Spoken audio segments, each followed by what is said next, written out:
हाय नमस्कार. तुम्हाला नाही वाटत की महाराष्ट्र आता बिहार होत चाललं आहे? कारण काय की आपल्या इथे रोजच अत्याचार होत आहेत आणि लहान मुलींवरती. आणि मला वाटतं हे नराधम आहेत ना, हे नराधमांना भीतीच नाही आहे, कसलीच नाही आहे. समाजाची तर बिलकुल नाही आहे.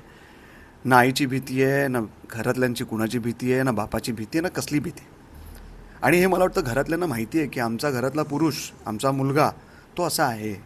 यांच्याकडे आधी पण असे केसेस असतीलच, पण नाही, तो असं करूच शकत नाही. गुन्हा झाल्यानंतरसुद्धा हे मान्यच करत नाही. गेल्या वर्षी पण एक घटना घडली, त्याच्यानंतर हे मी थोड्या वेळानंतर बोलेनच. पण 3 दिवसापूर्वी मालेगावमध्ये एक घटना घडली. 3.5 वर्षाच्या मुलीवरती एका नराधमाने अत्याचार केला, तिचा जीव घेतला.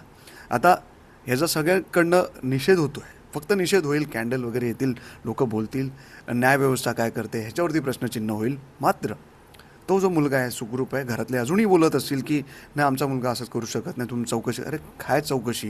हे तुम्हाला स्वतःला माहिती असलं पाहिजे की तुमचा मुलगा कुठे तोंड मारतो, काय करतोय. मुलींकडे, स्त्रियांकडे बघण्याचा किंवा लहान मुलांकडे बघण्याचा त्याचा काय पॉईंट ऑफ व्ह्यू, काय नजरेने तो मुलांकडे बघतो, हे माहिती असतं. आईला माहिती असतं, बहिणीला माहिती असतं, त्यांच्या जवळच्या सगळ्या व्यक्तींना माहिती असतं. हे लपवतात आणि मग तो गुन्हा करतो, तेव्हा हे पुन्हा लपवतात, तो असं करूच शकत नाही. अशीच एक घटना गेल्या वर्षी बदलापूरमध्ये घडली होती. एका स्कूलमध्ये अक्षय नावाच्या मुलाने, जो शिपायाचं काम करत होता, त्याने एका चिमुरडीवरती अत्याचार केला. लोक रस्त्यावरती उतरले, बदलापूर स्टेशन थांबवलं, अख्खं महाराष्ट्र हादरलं आणि मग त्याच्यावरती ॲक्शन झाली. पोलीस एन्काउंटर करण्यात आला आणि ॲक्शन कुणाच्या दबावाखाली होती, पॉलिटिकल अँगलने होती, राजकारणाने ते घडून आणलं, काय होतं मला माहिती नाही. पण जे जनता आहे बदलापूर, त्यांना असं वाटलं की न्याय मिळाला. इथे बघा मालेगावमध्ये वेगळं आहे. जीव गेला एका लहान मुलीचा. तो जो मुलगा आहे तो आता जेलमध्ये आहे. त्याला बेल होईल काय होईल मला माहिती नाही. न्यायव्यवस्थेवरती आता विश्वासच राहिलेला नाही लोकांचा. अशा अनेक कमेंट्स यायला लागलेल्या आहेत. लोक बोलतात आमच्या हवाले करा, आम्ही दाखवतो त्याला.